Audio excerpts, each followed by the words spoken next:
નમસ્તે વિદ્યાર્થી મિત્રો, ધોરણ 8 સામાજિક વિજ્ઞાન.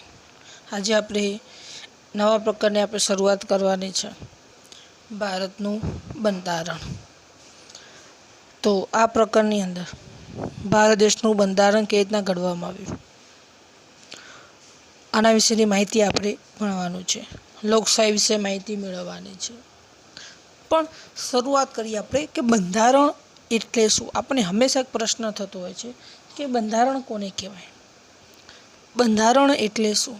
એક ઉદાહરણ આપણે જોઈએ તો આજે આપણે સ્કૂલની અંદર અભ્યાસ કરતા હોઈએ ત્યારે સ્કૂલની અંદર નીતિ નિયમો હોય છે. દરેક વિદ્યાર્થીએ એ નીતિ નિયમોનું પાલન કરવું જ પડે છે. સ્કૂલમાં સમયસર આવવું, સ્કૂલની અંદર લેસન લાવવું, ગણવેશમાં આવવું, શિસ્તનું પાલન કરવું, આવા નીતિ નિયમો હોય છે. અને એ નીતિ નિયમોનું પાલન આપણે ફરજિયાત કરવું પડે છે.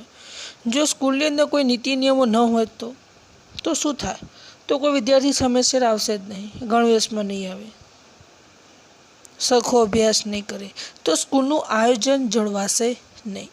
તો એ જ રીતે આપણા ભારત દેશને કેવી રીતના ચલાવવો એ માટે કેટલાક નીતિ નિયમો ઘડવામાં આવેલા છે. અને આ નીતિ નિયમોના સંગ્રહને આપણે શું કહીએ છીએ, બંધારણ. તો બંધારણની અંદર શું હોય છે કે ભારત દેશનો વહીવટ કેવી રીતના કરવો, ભારત દેશની અંદર કેવી રીતના કાયદા ઘડવા, આ બધું જ આપણા બંધારણની અંદર આપવામાં આવેલું હોય છે. તો આપણી વ્યાખ્યા આપણે જોઈએ, બંધારણ એટલે શું.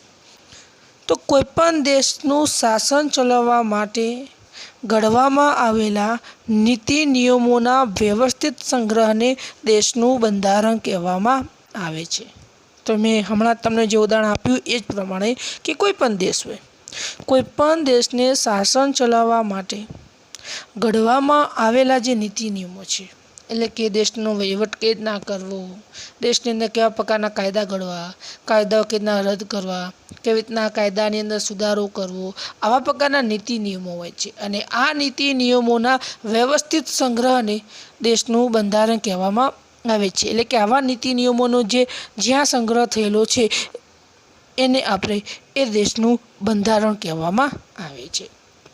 તો આપણને ખ્યાલ આવે કે બંધારણમાં શું હોય, તો દેશને ચલાવવા માટેના નીતિ નિયમો. અને આ નીતિ નિયમોના વ્યવસ્થિત સંગ્રહને આપણે શું કહીએ છીએ, બંધારણ કહેવામાં આવે છે. આગળ આપણે જોઈએ, હવે બંધારણ બે પ્રકારના હોય, કાં તો લિખિત સ્વરૂપમાં હોય, કાં તો અલેખિત સ્વરૂપમાં પણ હોઈ શકે છે. ઘણા બધા દેશોના બંધારણ લિખિત સ્વરૂપમાં છે. એટલે આખા બંધારણની અંદર જે નીતિ નિયમો છે બધા લિખિત લખવામાં આવે કે ભાઈ આ પ્રકારના કાયદા ઘડવા, આવું કરવું, તેવું કરવું, એવા લિખિત સ્વરૂપમાં છે. ઘણા દેશોનું બંધારણ કેવું છે, અલિખિત સ્વરૂપમાં છે. ભારતનું આપણે વાત કરીએ તો ભારતનું બંધારણ લિખિત સ્વરૂપમાં છે. ભારતનું બંધારણ કયા સ્વરૂપમાં છે, લિખિત સ્વરૂપમાં છે. બીજું, ભારતનું બંધારણ વિશ્વનું સૌથી મોટું છે. વિશ્વની અંદર સૌથી મોટું બંધારણ હોય તો કોનું છે, ભારતનું, એ પણ લિખિત સ્વરૂપમાં. તો સૌથી મોટું અને લિખિત સ્વરૂપમાં કોઈ બંધારણ હોય તો આપણા ભારત દેશનું છે. ભારત દેશની જરૂરી આવશ્યકતાઓને ધ્યાનમાં રાખીને આપણા દેશનું બંધારણ ઘડવામાં આવ્યું હતું.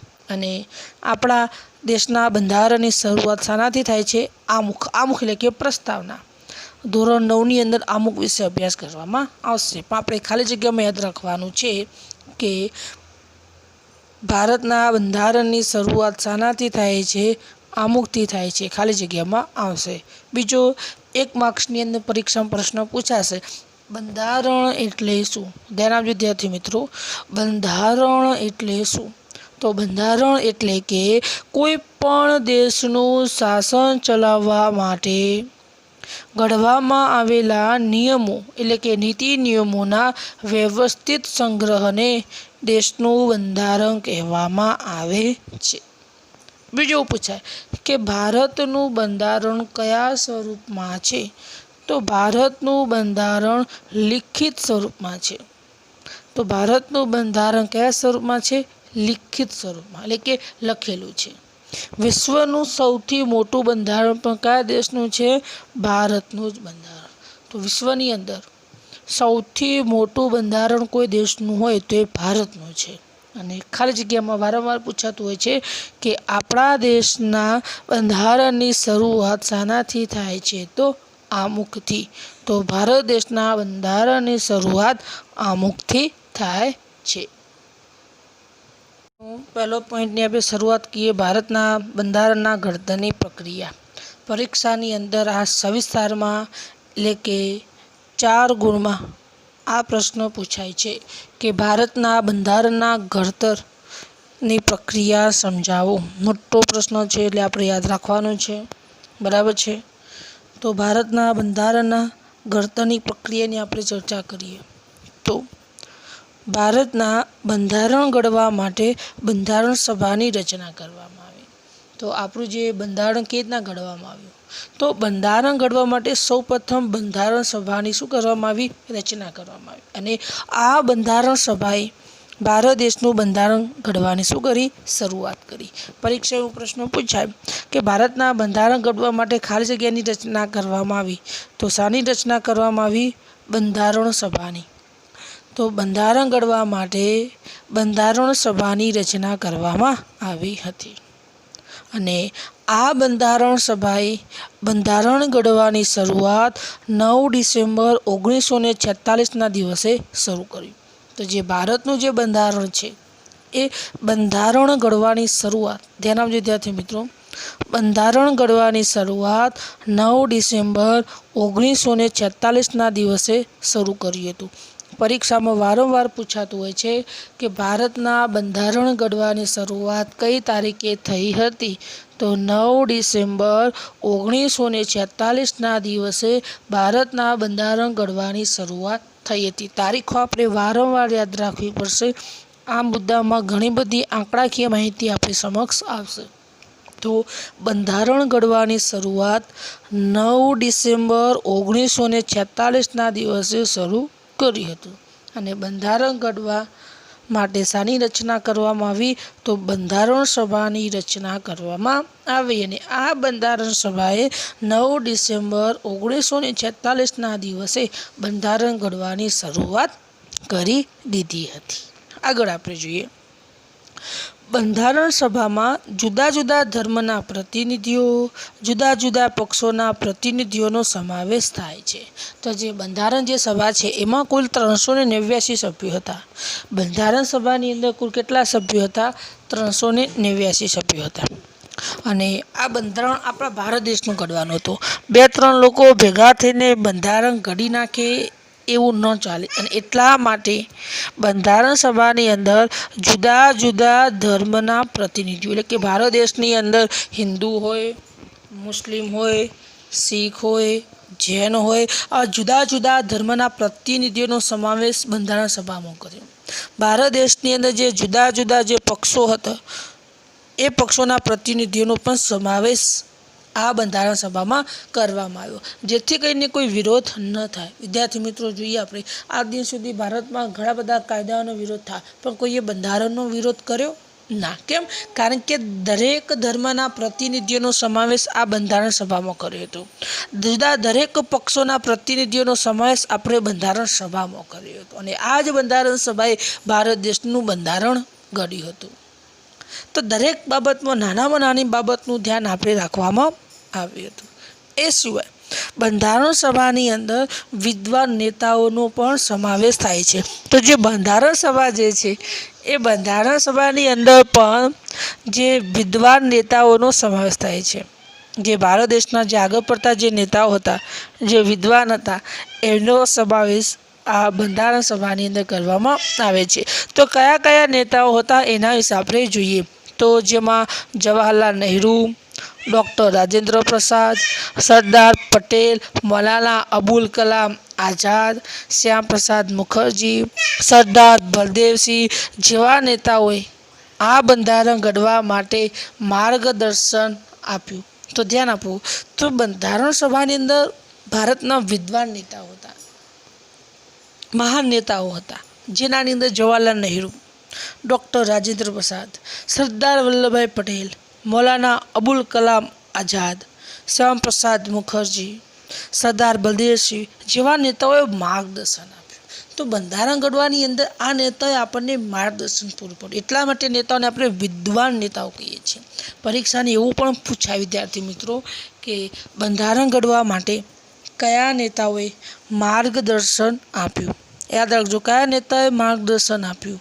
તો જવાહરલાલ નહેરુ, ડૉક્ટર રાજેન્દ્ર પ્રસાદ, સરદાર વલ્લભભાઈ પટેલ, મૌલાના અબુલ કલામ આઝાદ, શ્યામ પ્રસાદ મુખર્જી, સરદાર બલદેવસિંહ જેવા નેતાઓએ માર્ગદર્શન આપ્યું છે. બંધારણ ઘડવાની શરૂઆત 9 ડિસેમ્બર 1946. બંધારણ ઘડતરની પ્રક્રિયા કોને કરી? તો બંધારણ સભાએ બંધારણ ઘડવાની શરૂઆત કરી હતી. હવે આગળ આપણે જોઈએ, જ્યારે એંગ્લો ઇન્ડિયાનું પ્રતિનિધિત્વ ફ્રેન્ક એન્થોનીએ અને પારસીઓનું પ્રતિનિધિત્વ HP મોદીએ કર્યું હતું. એંગ્લો ઇન્ડિયા લોકો કયા હતા ખબર છે?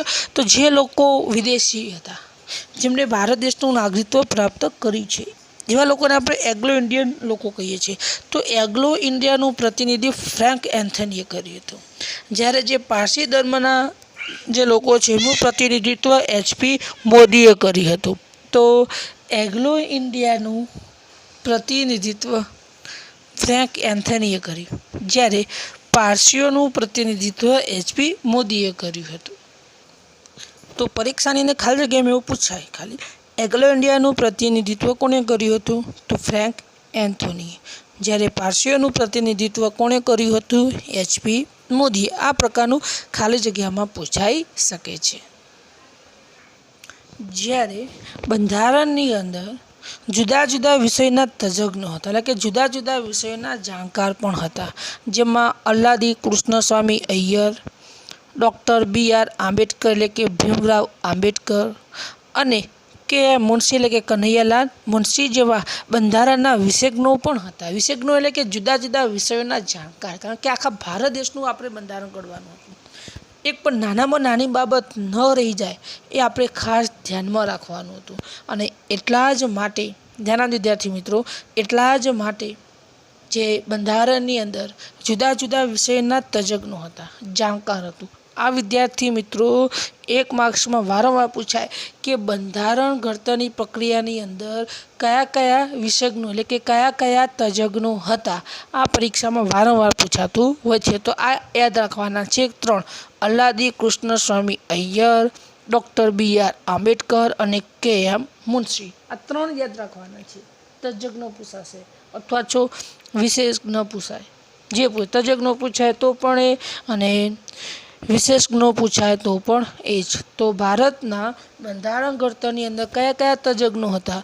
તો અલ્લાદી કૃષ્ણસ્વામી અય્યર, ડૉક્ટર BR આંબેડકર અને KM મુનશી જેવા બંધારણના તજજ્ઞો એટલે કે બંધારણના જાણકાર હતા. બીજું વિદ્યાર્થી મિત્રો, બંધારણ સભાની અંદર કેટલીક સ્ત્રી સભ્યો પણ હતી, એટલે કે મહિલા સભ્યો પણ હતી. તો જેમાં સરોજિની નાયડુ અને વિજયાલક્ષ્મી પંડિત જેવી મહિલા સભ્યોનો પણ સમાવેશ આ બંધારણ સભામાં કરવામાં આવે છે. પરીક્ષામાં એવું પણ પૂછાય કે બંધારણ સભાની અંદર કઈ કઈ મહિલા સભ્યો હતી? તો બંધારણ સભાની અંદર સરોજિની નાયડુ અને વિજયાલક્ષ્મી પંડિત જેવી મહિલા સભ્યો પણ હતી અથવા તો સ્ત્રી સભ્યો હતી. આ પણ આપણે એ ગુણની અંદર ખાલી જગ્યામાં, વિકલ્પમાં, જોડકામાં કોઈ પણ રીતે પૂછાય છે કે બંધારણ સભાની અંદર કઈ કઈ મહિલા સભ્યો, યાદ રાખજો કઈ કઈ મહિલા સભ્યો હતી? તો સરોજિની નાયડુ અને વિજયાલક્ષ્મી પંડિત જેવી મહિલા સભ્યોનો સમાવેશ બંધારણ સભાની અંદર કરવામાં આવે છે. આગળ આપણે જોઈએ, ડૉક્ટર રાજેન્દ્ર પ્રસાદ એ બંધારણ સભાના શું હતા? અધ્યક્ષ હતા. આ પરીક્ષામાં વારંવાર પૂછાય છે. તો ડૉક્ટર રાજેન્દ્ર પ્રસાદ એ બંધારણ સભાના અધ્યક્ષ હતા. હવે જો બંધારણ સભા યાદ રાખવાનું છે, ખાસ પરીક્ષામાં હશે. તો ડૉક્ટર રાજેન્દ્ર પ્રસાદ એ બંધારણ સભાના અધ્યક્ષ હતા. જ્યારે ખરડા સમિતિના અધ્યક્ષ ડૉક્ટર BR આંબેડકર એટલે કે ડૉક્ટર ભીમરાવ આંબેડકર અથવા તો બાબા સાહેબ આંબેડકર, ટૂંકમાં BR આંબેડકર પણ લખાય, ભીમરાવ આંબેડકર પણ લખી શકાય અને ડૉક્ટર બાબા સાહેબ આંબેડકર પણ લખી શકાય છે. હવે જુઓ બંનેની અંદર તફાવત શું છે? પેલા ડૉક્ટર રાજેન્દ્ર પ્રસાદ એ બંધારણ સભાના અધ્યક્ષ હતા, જ્યારે BR આંબેડકર એ ખરડા સમિતિના અધ્યક્ષ. વારંવાર આપણે બંનેને વિદ્યાર્થી અહીંયા ભૂલ અહીંયા થાય છે, આપણને બંને યાદ હોય છે. ડૉક્ટર BR આંબેડકર પણ આપણને યાદ હોય છે, ડૉક્ટર રાજેન્દ્ર પ્રસાદ પણ આપણને યાદ હોય છે. પણ તકલીફ અહીંયા થાય છે કે બંધારણ સભાના કોણ હતા અને ખરડા સમિતિના કોણ હતા. અહીંયા આપણી ભૂલ અહીંયા થાય છે. બરાબર છે. અને પરીક્ષામાં મોસ્ટ IMP છે, પૂછાશે જ.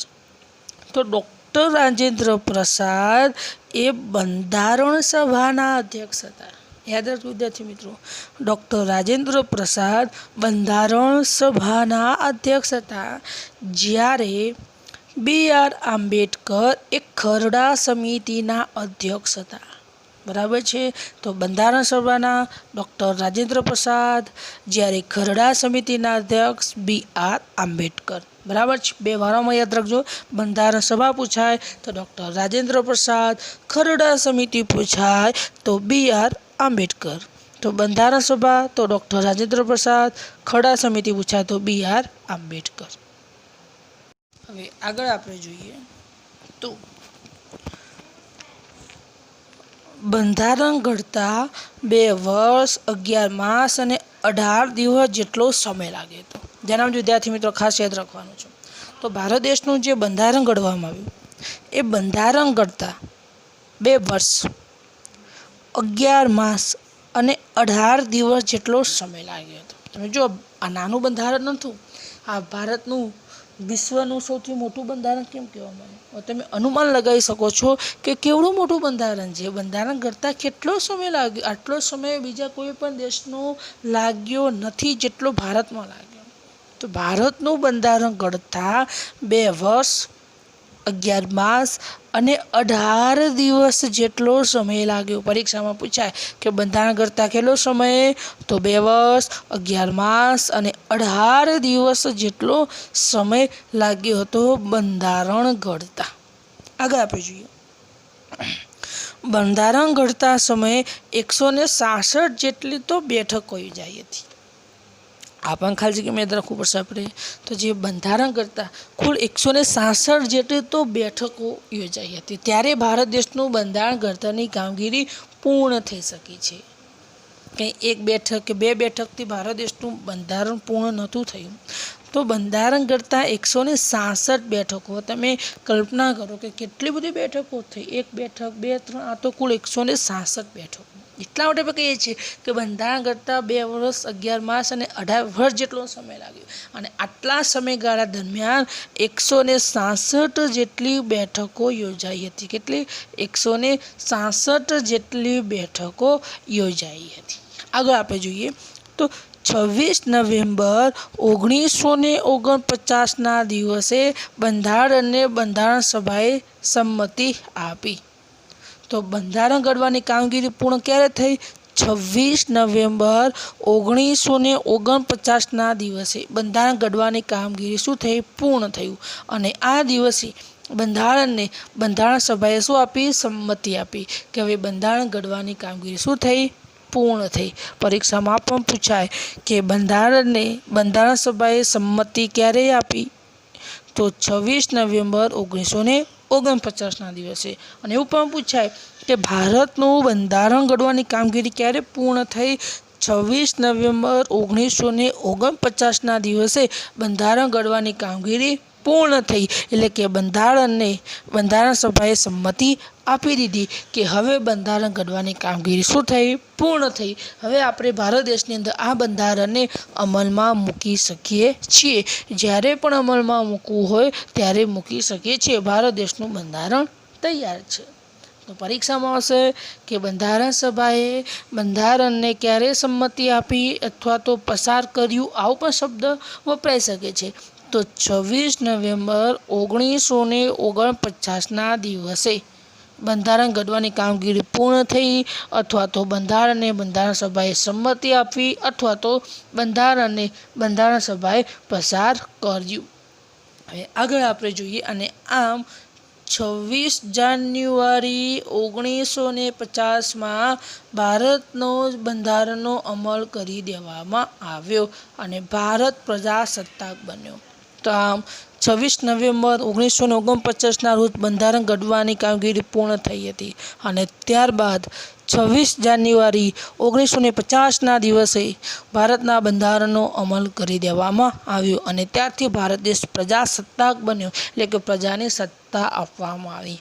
અને જ્યારે 26મી જાન્યુઆરી આવે છે ત્યારે આપણે દિવસને પ્રજાસત્તાક દિન તરીકે ઉજવીએ છીએ. કેમ? કારણ કે 26મી જાન્યુઆરી 1950ના દિવસે ભારત દેશના બંધારણનો અમલ કરી દેવામાં આવ્યો. હવે આ પણ પરીક્ષામાં ટાઈએમપી છે કે ભારત દેશનું બંધારણ ક્યારે અમલમાં મૂકવામાં આવ્યું હતું?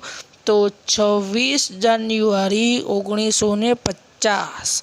વારંવાર પરીક્ષામાં પૂછાય છે, તો યાદ રાખવું. 26 જાન્યુઆરી 1950માં ભારતના બંધારણનો અમલ કરી દેવામાં આવ્યો. ઓકે. બીજું કે 26મી જાન્યુઆરીના દિવસને આપણે પ્રજાસત્તાક દિન તરીકે ઉજવીએ છીએ.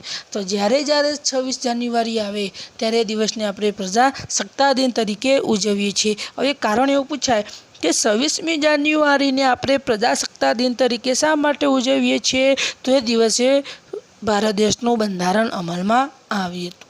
તો ભારતના દેશનું બંધારણ અમલમાં ક્યારે આવ્યું? 26 જાન્યુઆરી 1950માં. અને જ્યારે 15મી ઓગસ્ટ આવે ત્યારે દિનને આપણે સ્વાતંત્ર્ય દિન તરીકે ઉજવીએ છીએ, કારણ કે આ દિવસે ભારત દેશ શું થયો હતો? આઝાદ થયો 15 ઓગસ્ટ 1947ના દિવસે. હવે આપણે કેટલી તારીખ યાદ રાખવાની છે? તો બંધારણ ઘડવાની શરૂઆત 9 ડિસેમ્બર 1946ના દિવસે બંધારણ ઘડવાની શરૂઆત કરવામાં આવી. 9 ડિસેમ્બર 1946ના દિવસે.